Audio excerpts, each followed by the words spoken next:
వేసవిలో తీవ్రమైన ఉష్ణోగ్రతలు, వేడిగాలుల వల్ల పశుపోషణలో రైతులు అనేక సవాళ్లను ఎదుర్కోవాల్సి వస్తుంది. దీంతో పాటు భూగర్భ జలాలు ఇంకిపోయి నీటి ఎద్దడి కూడా తీవ్ర సమస్యగా మారింది. వేసవి ప్రభావం పాడి పరిశ్రమపై తీవ్రంగా కనిపిస్తోంది.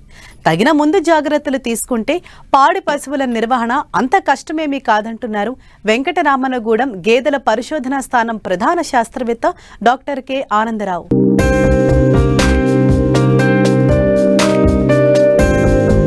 ఎండలు మండిపోతున్నాయి. భానుడి భగభగలు రోజురోజుకు మరింత పెరుగుతున్నాయి. దీని ప్రభావం పాడి పరిశ్రమపై దుష్ఫలితాలు చూపుతోంది. సాధారణంగా వేసవిలో ఎదురయ్యే పచ్చిగ్రాసాల కొరత కూడా పాల దిగుబడి మీద ప్రతికూల ప్రభావం చూపుతుంది. సమృద్ధిగా సాగునీరు లభిస్తే దాదాపు అన్ని రకాల పశుగ్రాస పంటలు వేసవిలోనే ఎక్కువ దిగుబడినిస్తాయి. మాగుడు గడ్డి, ఎండుగడ్డిగా ముందే నిల్వ చేసుకున్న గ్రాసాల వల్ల వేసవిలో ఎంతో ప్రయోజనం ఉంటుంది. వరిగడ్డిని యూరియా, ఖనిజ లవణ మిశ్రమాలతో బలవర్ధపరచడం, యూరియా మొలాసిస్, మినరల్ దిమ్మెలను పశువులు నాకే విధంగా అందుబాటులో ఉంచడం, పచ్చిమేత కొరతకు అనుగుణంగా సమీకృత దాణాల మోతాదును పెంచడం వంటి చర్యలు వేసవిలో మంచి ఫలితాలు అందిస్తాయని తెలియజేస్తున్నారు వెంకటరామన్నగూడెం గేదెల పరిశోధనా స్థానం ప్రధాన శాస్త్రవేత్త డాక్టర్ కె ఆనందరావు. ఈ వేసవి తాపాన్ని తట్టుకొని గేదె పశువుల యొక్క పాడి ఉత్పత్తి, పునరుత్పత్తి స్థిరముగా ఉండాలంటే మనము ఎటువంటి చర్యలు ఈ వేసవి కాలంలో రైతులు తీసుకోవాలి అనే దాని మీద ప్రతి ఒక్క గేదెల పోషకుడు కూడా ఆలోచన చేయవలసినటువంటి అవసరము ఎంతైనా ఉంది. ఎందుకంటే పాలకు గిరాకీ ఈ వేసవిలోనే ఎక్కువగా ఉంటుంది. అలాగే పాడి ఉత్పత్తి కూడా రకరకాల కారణాలు, ముఖ్యంగా ఈ వేసవి కారణం దృష్ట్యా పాడి ఉత్పత్తి కూడా తక్కువగా అవుతుంది. ఎందుకంటే మన దేశంలో కానీ మన రాష్ట్రంలో కానీ గేదె పాలపై మన యొక్క డైరీ ఆధారపడి ఉంది. మనకి దేశంలో ఉత్పత్తి అవుతున్న పాలలో 55% గేదె పాల నుంచే ఉత్పత్తి అవుతుంది. కాబట్టి ఈ వేసవిలో ఈ గేదెలు వేసవి తాపాన్ని తట్టుకోలేక పాడి ఉత్పత్తి గణనీయంగా తగ్గిపోతూ మనకు రికార్డులు నమోదవుతున్నాయి. అందుకని రైతు సోదరులందరూ కూడా ఈ వేసవిలో ఎటువంటి చర్యలు తీసుకోవాలి అంటే, ముఖ్యంగా మేత విషయంలో ఎక్కువగా ఫైబర్ ఉండేటటువంటి మేత ఇవ్వకూడదు. అంటే ముదరగడ్డి అనేది గేదె పశువులకి వేసవిలో ఇవ్వకూడదు.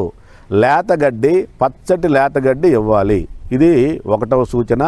ఇక 2వ సూచన ఏంటంటే, ఉదయము 9 గంటల లోపల ఈ యొక్క పచ్చి పశుగ్రాసాన్ని ఈ యొక్క గేదెలకు ఇవ్వాలి.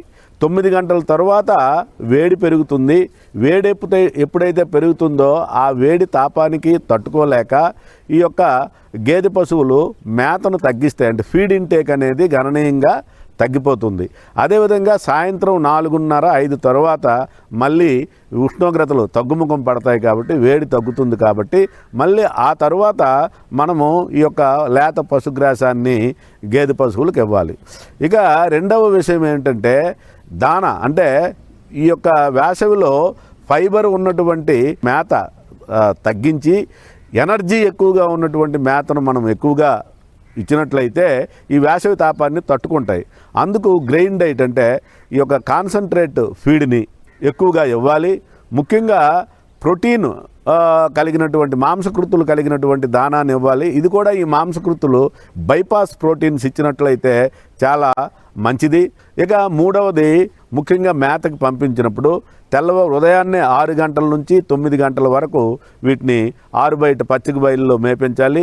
మళ్ళీ సాయంత్రం 4 తర్వాత 4 నుంచి 6 వరకు వీటికి పచ్చిక బయలులో మనం మేపించినట్లయితే మనము ఈ యొక్క హీట్ లోడ్ అంటే ఈ మెటబాలిక్ యాక్టివిటీ బాగా పెరిగి హీట్ ప్రొడక్షన్ ఎక్కువగా పెరగకుండా ఈ యొక్క వేసవి తాపాన్ని తట్టుకునేటటువంటి శక్తి కలిగేటటువంటి ఇటువంటి మేతను మనము వేసవిలో రైతులు ఈ యొక్క గేదె పశువులకు ఇచ్చినట్లయితే ఈ పాడి ఉత్పత్తి కానీ పునరుత్పత్తి కానీ స్థిరీకరణగా ఉంటుందని చెప్పవచ్చు.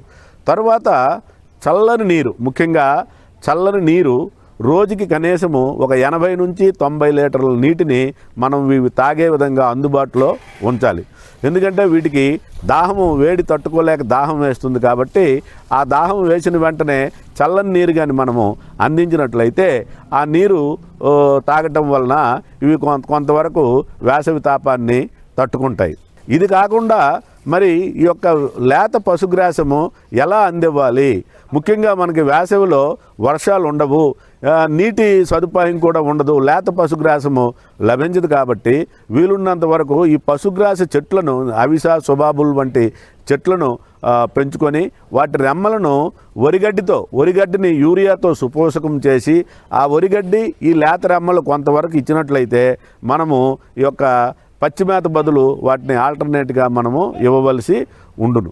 లేదా బోరు సదుపాయం ఉన్నటువంటి వాళ్ళు పశుగ్రాసాలు పెంచుకొని 35 రోజుల నుంచి 40 రోజుల మధ్య లేత పశుగ్రాసాన్ని కోసి ఇచ్చినట్లయితే వాటికి ఈ లేత పశుగ్రాసంలో నీటి శాతం ఎక్కువగా ఉంటుంది, డ్రై మ్యాటర్ తక్కువగా ఉంటుంది. కాబట్టి ఇది వేసవికి ఈ గేదె పశువులకి ఎంతగానో ఉపకరిస్తుంది.